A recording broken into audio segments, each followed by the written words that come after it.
നമസ്കാരം. ഇന്നത്തെ വീഡിയോയിൽ എൻ്റെ പുതിയ 5 EVയെ പരിചയപ്പെടുത്തുകയാണ്.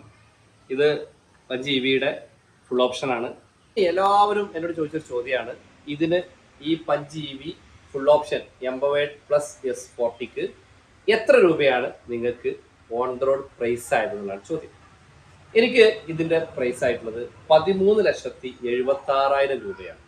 ഇത് ഞാനെടുത്തത് KVR ടാറ്റ പെരിന്തൽമണ്ണ ഫാസിലാണ് എൻ്റെ റെപ്പായി ഉണ്ടായിരുന്നത്. അതിൽ എനിക്ക് ഡിസ്കൗണ്ട് ആയിട്ട് കിട്ടിയത് കൂടെ പറയാം, കാരണം പലരും പല റേറ്റ് അടുത്തുണ്ടാവും. എനിക്ക് ഡിസ്കൗണ്ട് കിട്ടിയത് ഒന്ന്, എൻ്റെ ഇൻഷുറൻസ് ഞാൻ കമ്പനി ഇൻഷുറൻസിൻ്റെ ടാറ്റ ടൈപ്പുള്ള ന്യൂ ഇന്ത്യ ഇൻഷുറൻസ് എടുത്തത്. അതെനിക്ക് ആയിട്ടുള്ളത് 41,000 രൂപയാണ്.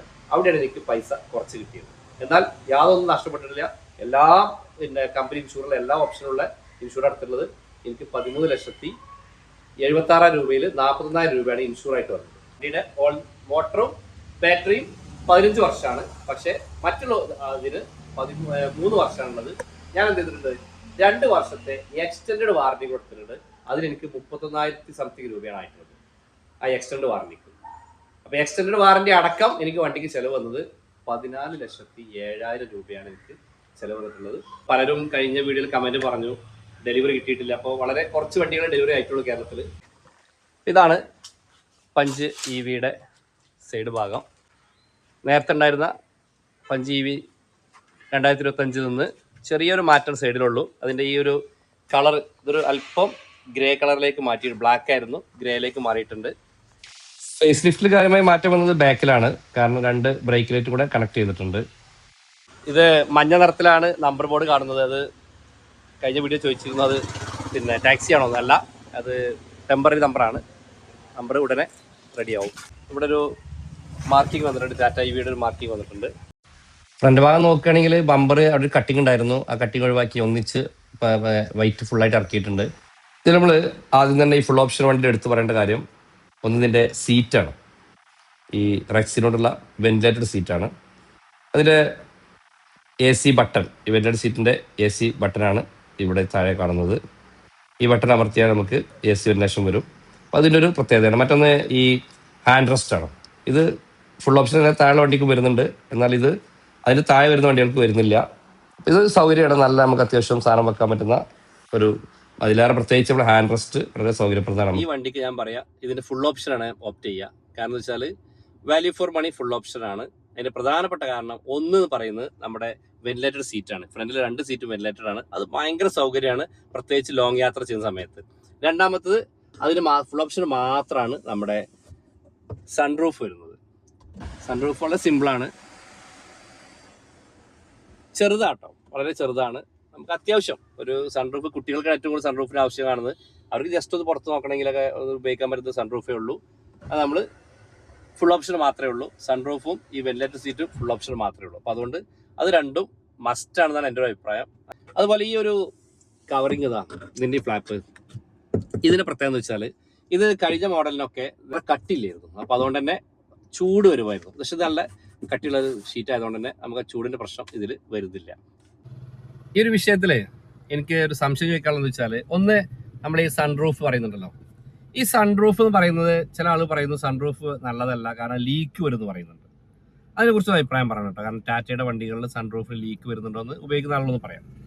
രണ്ടാമത്, നമ്മൾ ഈ വെന്റിലേറ്റർ സീറ്റ് ഈ വെന്റിലേറ്റർ സീറ്റിൽ പിന്നെ എന്നോട് ഒരാൾ ഇപ്പോൾ അടുത്ത് വിളിച്ചൊരു വീഡിയോ കണ്ട് വിളിച്ച ഒരാളിനോട് പറഞ്ഞ്, പക്ഷേ ഞാൻ പിന്നെ ഫുൾ ഓപ്ഷൻ ആഗ്രഹിച്ചിരുന്നു, പക്ഷേ എടുത്തില്ല, ഞാൻ നേരെ താഴെ ഓപ്ഷൻ 36 രൂപ കുറച്ചുള്ള ഓപ്ഷൻ എടുത്തത്. അപ്പോൾ അതിന് കാരണം പറഞ്ഞതെന്ന് വെച്ചാൽ, മൂപ്പരോട് ആരും ഉപയോഗിക്കുന്ന ഒരാൾ പറഞ്ഞു ഈ വെന്റിലേറ്റർ സീറ്റിൻ്റെ എയർ വരുന്ന, നമ്മൾ ഈ തണുപ്പ് ACയുടെ വെന്റിലേഷൻ വരുന്ന ഈ ഹോളുകൾ ചളിയൊക്കെ വന്ന് അടയാൻ സാധ്യത ഉണ്ട് എന്ന് പറഞ്ഞു. ആ ഒരു വിഷയത്തിലേ അറിയുന്നവരൊന്ന് നേരത്തെ ഉപയോഗിച്ച എക്സ്പീരിയൻസ് ഉള്ള പിന്നെ ആളുകൾ ഒന്ന് പറയണം. ഈ വെന്റിലേറ്റർ സീറ്റിൽ സാധാരണ ഇങ്ങനെ പൊടിയൊക്കെ അടഞ്ഞ് അത് കംപ്ലൈന്റ് ആവുന്നുണ്ടോ എന്നൊന്ന് പറയണം കേട്ടോ. ഇതിന്റെ സ്ക്രീനിനെ കുറിച്ച് പറയുകയാണെങ്കിൽ വളരെ സൗകര്യപ്രദമാണ്. നമുക്കിതിൽ പ്രത്യേകിച്ച് നമുക്കിതിൽ നമ്മളെ ആപ്പിൾ കണക്ട് ചെയ്യാം. നമുക്ക് ആവശ്യമായ ലൊക്കേഷനുകളൊക്കെ എടുത്തിട്ട് യാത്ര ചെയ്യുമ്പോൾ പൊളിയുള്ള സൗകര്യങ്ങളുണ്ട്. അലക്സ ഉണ്ട്. ഞാൻ നോക്കിയിട്ടില്ല, സത്യം പറഞ്ഞത് ഫുൾ എന്തൊക്കെയാണെന്ന് അറിയുന്നില്ല, അത് നോക്കിയിട്ട് വേണം, അവരത് പഠിച്ചു വരുന്നേ ഉള്ളൂ. അപ്പം അത്യാവശ്യം നമുക്ക് ആവശ്യമായ എല്ലാ സെറ്റിങ്സും ഉണ്ട്. അത്യാവശ്യം സ്ക്രീനിൽ വലുപ്പമുണ്ട് കേട്ടോ. ഇനി AC തന്നെ നല്ല തണുപ്പാണ്. ട്രിപ്പ് എങ്ങനെ സെറ്റ് ചെയ്യാന്നുള്ളതാണ്. നമ്മൾ ഈ ബട്ടനാണ് അമർത്തി പിടിക്കേണ്ടത്. ഇത് അമർത്തി പിടിച്ചാൽ നമുക്ക് ട്രിപ്പ് സെറ്റ് ചെയ്യാനുള്ള ഓപ്ഷൻ അവിടെ സ്ക്രീനിൽ വരുന്നുണ്ട്. ഇതാണ് നമ്മൾ സൗണ്ട് കൂട്ടത്തിന് ഉപയോഗിക്കേണ്ടത്. സൗണ്ട് നമുക്ക് കുറക്കാം, കൂട്ടാം, കുറക്കാം ഒക്കെ ഇതിപ്പോൾ ചെയ്യാം. മറ്റേ AC കൂട്ടേണ്ട ഇവിടെ കേട്ടോ. AC ഇത് താഴേക്കും മേലേക്കുമാണ് AC കൂട്ടേണ്ടത്. ഫ്രണ്ട് സീറ്റ്, ഡ്രൈവർ സീറ്റ് വളരെ കംഫർട്ടാണ്. ആ 2 സീറ്റും ഓക്കെയാണ്. പക്ഷേ ബാക്ക് സീറ്റാണ് ഞാൻ ഇതിൽ കണ്ട ഏറ്റവും വലിയ പോരായ്മ എന്ന് പറയുന്നത്. കാരണം ഇവിടെ നമ്മൾ ബാക്ക് സീറ്റ് നമ്മൾ ഇരിക്കുന്ന സമയത്ത് നമുക്ക് സ്പേസ്, ഇവിടെ ലെഗ് സ്പേസ് വളരെ കുറവാണ്. മറ്റു സൗകര്യത്തിൽ എന്താ വെച്ചാൽ ബാക്കിൽ നമുക്ക് ഈ ഒരു ഹാൻഡ് റെസ്റ്റ് ഇവിടെ നല്ലൊരു സൗകര്യമാണ്. അപ്പം 4 ആൾക്ക് ഇരുന്ന് 2 ആൾക്ക് ബാക്കിൽ സീറ്റിൽ ഇരിക്കാം, സുഖമായിട്ട് ഇരിക്കാം. ഈ ഒരു ചെറിയൊരു ലെഗ് സ്പേസിൻ്റെ പ്രശ്നം മാത്രമാണ് ബാക്ക് സീറ്റിലുള്ളത്. പിന്നെ ലോങ് യാത്രയിൽ ചെറിയൊരു ഹൈറ്റ് കുറവ് ഇവിടെ ഒരു വിഷയം വരുന്നുണ്ട്. അപ്പോൾ ഇവിടെ ഈ ഹെഡ് നോക്കിയാൽ കാണാം, ഇതിവിടെ വളരെ ടൈറ്റാണ്. ഹൈറ്റ് കറക്റ്റ് ഇപ്പോൾ എൻ്റെ ഈ ഒരു സ്പേസ് അവിടെ വരുന്നത്, ഈ ഒരു ഗ്യാപ്പിലാണ് ഹെഡ് സ്പേസ് വരുന്നത്. ഇത് AC-യുടെ വെന്റിലേഷൻ ഹോളാണ്. അപ്പോൾ ഇവിടെ ശരിക്കും ഈ ഹോൾ ഇവിടെ ഫ്രീ ആയി കിടക്കുകയാണ്. അവിടെ വെന്റിലേഷൻ കൊടുക്കായിരുന്നു. ടാറ്റയ്ക്ക് ഒരു ഫുൾ ഓപ്ഷൻ വണ്ടിക്കെങ്കിലും അതിൻ്റെ വെന്റിലേഷൻ കൊടുക്കായിരുന്നു. കാരണം അത് വളരെ ഉപയോഗപ്രദമാണ്. AC തണുപ്പ് കുറവായിട്ടൊന്നുമല്ല, എങ്കിലും അത് കൊടുക്കാമായിരുന്നതാണ് എൻ്റെ ഒരു അഭിപ്രായം. ഇനി ഇതിൻ്റെ ഡിക്കാണ്. ഞാൻ ഉള്ളിൽ നിന്ന് ഓപ്പൺ ചെയ്യാനുള്ള ഓപ്ഷൻ ഇതിൽ കാണുന്നില്ല. പുറത്ത് വന്ന് നമ്മൾ ഇത് ചെയ്യണം. ഇവിടെ താഴെ ഇവിടെ ചെറിയൊരു ബട്ടൺ ഉണ്ട്. ആ ബട്ടണിലാണ് നമ്മളിത് അമർത്തി കഴിഞ്ഞാൽ ഡിക്ക് ഓപ്പൺ ആക്കാം. ഓക്കെ, ബൂട്ട് സ്പേസ് ആ ഒരു ആവറേജ് കുഴപ്പമൊന്നുമില്ല. ഇത് നമ്മുടെ പഞ്ചർ കിറ്റാണ്. ഇതിന് സ്റ്റെപ്പിനി ടയറില്ല. അപ്പോൾ ഈ പഞ്ചർ കിറ്റ് ഉപയോഗിച്ചാൽ എങ്ങനെ ചെയ്യാന്നുള്ളത് ഇതുവരെ ചെയ്ത് നോക്കിയിട്ടില്ല. പഞ്ചർ ആകുമ്പോഴേ അറിയുന്നുള്ളൂ. ഇത് നമ്മളെ ചാർജറിൻ്റെ കിറ്റാണ്. ചാർജർ ഇതിലാണ് വെക്കുന്നത്. ബാക്കി ബൂട്ട് സ്പേസ് മോശമില്ലാത്ത ബൂട്ട് സ്പേസ് കാണുന്നുണ്ട്. പല വണ്ടികൾക്കും ഇപ്പോൾ പിന്നെ ഫുൾ ഓപ്ഷൻ വണ്ടികൾക്കൊക്കെ ഇതിനൊക്കെ ഓട്ടോമാറ്റിക് അടിയുന്ന ഓപ്ഷൻ ഉണ്ട്. അതുപോലെ താഴെ ഇങ്ങനെ കയ്യോ കാലം വെച്ചാലോ തുറയുന്ന ഓപ്ഷൻ ഉണ്ട്. ഇതിനൊന്നുമില്ല കേട്ടോ. ഈ ബട്ടൺ അമർത്തുക, ഇതമർത്തുക, തുറക്കുക, അടക്കുമ്പോൾ നല്ല വലിച്ച് അടക്കുക. ഈ ഒരു ഓപ്ഷനെ ഇതിനുള്ളൂ. ഇതൊരു കുറവ് തന്നെയാണ്. കാരണം വെച്ചാൽ ഇന്നത്തെ പിന്നെ യുവത്തിലെ പുതിയ വണ്ടികൾക്കൊക്കെ ഫുൾ ഓപ്ഷൻ വണ്ടികൾക്ക് പ്രത്യേകിച്ച് അത്ര സൗകര്യങ്ങളൊക്കെ ഉണ്ട്. അത് ടാറ്റയ്ക്ക് നൽകാമായിരുന്നു. പക്ഷേ റേറ്റ് കട്ടിങ്ങിൻ്റെ ഭാഗമായിട്ട് ആയിരിക്കാം ഇതൊക്കെ ചെയ്തതെന്നാണ് ഞാൻ പ്രതീക്ഷിക്കുന്നത്. എക്സ്ട്രാ ഫിറ്റിങ്സ് എന്തൊക്കെയാണ് ആഡ് ചെയ്തതെന്നുള്ളതാണ്. സത്യത്തിൽ ഞാൻ ഈ ഫുൾ ഓപ്ഷൻ വണ്ടിയിലേക്ക് യാതൊരു എക്സ്ട്രാ ഫിറ്റിങ്ങും ആഡ് ചെയ്തിട്ടില്ല. ആഡ് ചെയ്യേണ്ട ആവശ്യം ഉണ്ടായിട്ടില്ല. കാരണം എന്ന് വെച്ചാൽ എല്ലാ ഓപ്ഷനും ഇതിൽ വരുന്നുണ്ട്. പിന്നെ മഡ് ഫ്ലാപ്പിന് കുറവുണ്ടായിരുന്നു, അതെനിക്ക് KVR ഫ്രീ ആയിട്ട് തന്നിട്ടുണ്ട്. മറ്റൊന്ന് അവർ ടെഫ്ലോൺ കോട്ട് പറയുന്നുണ്ട്, ജസ്റ്റ് ഒരു പോളിഷിങ്, ഒരു ചെറിയൊരു കോട്ടിങ് അതും കിട്ടിയിട്ടുണ്ട്. അതിനാണ് ഫ്രീ തന്നതാണ്. ഇനി ഞാനിതിൽ ക്യാഷ് പേ ചെയ്ത് വാങ്ങിയൊരു സംഭവമുണ്ട്, അത് നിങ്ങൾ കാണണം.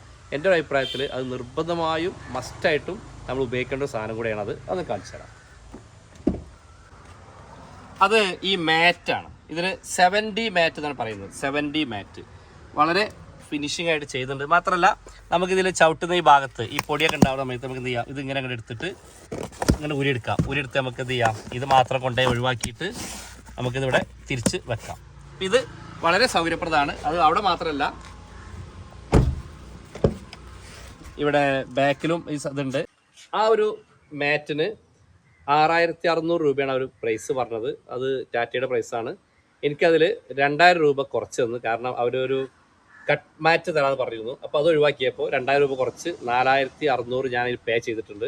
പുതിയ 5 EVക്ക് ഒരു പ്രത്യേകത ഉണ്ട്. അതിൻ്റെ ബോണറ്റിൻ്റെ ഉള്ളിൽ എന്താണെന്ന് നോക്കാം. അപ്പോൾ ആദ്യം ബോണറ്റ് ഓപ്പൺ ആക്കുകയാണ്. അപ്പോൾ ഇവിടെയാണ് ബോണറ്റ് ഓപ്പൺ ആക്കാനുള്ള ബട്ടൺ ഉള്ളത്. ഓപ്പൺ ആക്കി. ഒരു പെട്രോൾ ഡീസൽ വണ്ടിയുടെ ബോണറ്റ് ഓപ്പൺ ആക്കുന്നത് പോലെയല്ല, ഇതിനുള്ളിൽ കാര്യമായിട്ട് വിജനമായ സ്ഥലങ്ങൾ മാത്രമാണ്. നേരത്തെ ഉണ്ടായിരുന്ന 5 EVക്ക് പിന്നെ ഇവിടെ മോട്ടറിൻ്റെ ഒക്കെ വലിയ ബോക്സ്, വലിയ ഫിറ്റിങ്സുകൾ ഉണ്ടായിരുന്നു പറഞ്ഞിരുന്നു. പക്ഷെ ഇപ്പോൾ അതെല്ലാം കൂടെ ഒന്നിച്ചൊരു സെറ്റാക്കി മാറ്റിയത് കൊണ്ട് അതിൻ്റെ കുറേ സ്പേസ് ഇവിടെ ബാലൻസ് വന്നിട്ടുണ്ട്. അതുകൊണ്ട് തന്നെ നമുക്കിതിൽ കാര്യമായിട്ട് ഒരു കൂളൻ്റ് അല്ലെങ്കിൽ ചെറിയൊരു ബാറ്ററി, ഇത്ര കുറച്ച് ഐറ്റംസ് മാത്രമേ കാണുന്നുള്ളൂ. ബാക്കിയൊക്കെ നല്ല ഇഷ്ടംപോലെ സ്പേസ് ഉണ്ട്. ഇനി വണ്ടിയുടെ അടിഭാഗത്തെ കുറിച്ച് പറയുകയാണെങ്കിൽ ഇതിന് പിന്നെ അടിയിൽ അണ്ടർ ബോഡി കോട്ടിങ് കൊടുത്തിട്ടില്ല. അതിൻ്റെ കാരണം എന്താ വെച്ചാൽ ഇതിൽ കൃത്യമായിട്ട് ഈ ബാറ്ററി പാക്ക് ഫുൾ അടി കിടക്കുന്നതുകൊണ്ട് തന്നെ അത് മൊത്തമായിട്ട് ഇവരെന്ത് ചെയ്തിട്ടുണ്ട്, ഒരു കോട്ടിങ് കൊടുത്തിട്ടുണ്ട്, ഒരു ബ്ലാക്ക് കോട്ടിങ് കൊടുത്തിട്ടുണ്ട്. അത്ര 100% പെർഫെക്ഷൻ എന്നല്ല, എങ്കിലും അതേ ആവശ്യമുള്ളൂ. വേറെ കൂടുതലായിട്ടൊന്നും ചെയ്യേണ്ട ആവശ്യം തോന്നിയില്ല. അതുകൊണ്ട് തന്നെ ഞാൻ എന്ത് ചെയ്തു, അണ്ടർ ബോഡി കോട്ടിങ് ഒഴിവാക്കി. പിന്നെ മഡ്ഗാർഡും മറ്റത് മാത്രമുള്ളത്, അതിപ്പോൾ നമ്മൾ എപ്പോഴും ക്ലീൻ ആക്കുന്ന സ്ഥലമായതുകൊണ്ട് കുഴപ്പമില്ല. കാരണം അടിയിൽ നോക്കിയാൽ തന്നെ മനസ്സിലാവും. കാരണം ഇതിൻ്റെ അടിയിൽ നമുക്ക് കൃത്യമായിട്ട് ഒരു പേസ്റ്റിങ് നടന്നിട്ടുണ്ട്. അവരുടെ ഈ പിന്നെ ബാറ്ററി സേഫ് ആക്കാൻ വേണ്ടി ചെയ്തതാണ്. അപ്പോൾ അതുകൊണ്ട് തന്നെ പിന്നെ അതിന് പുറമെ ഒരു വേറെ കോട്ടിങ് വേണം തോന്നാത്തതുകൊണ്ട് തന്നെ ഞാനത് കൊടുത്തിട്ടില്ല. ഒരു വിഷയം ഞാനവിടെ ഒഴിവാക്കി വെച്ചു. അപ്പോൾ ഇതാണ് എൻ്റെ പുതിയ പഞ്ച് EV 2026 വേർഷൻ. ഇതിനെക്കുറിച്ച് വീഡിയോ ആണ് അവതരിപ്പിച്ചത്. അടുത്ത ദിവസം ഇതിൻ്റെ സർവീസ് വരാൻ പോവാണ്. അപ്പോൾ എന്താണ് ഇതിൻ്റെ ഫസ്റ്റ് സർവീസിന് എന്താണ് എത്രയാണ് ചിലവ് വരുന്നത്, എന്തൊക്കെ ചെയ്തു എന്നുള്ള വീഡിയോ ആയിട്ട് അടുത്ത ദിവസം വീണ്ടും കാണാം. അതുവരെ ബൈ.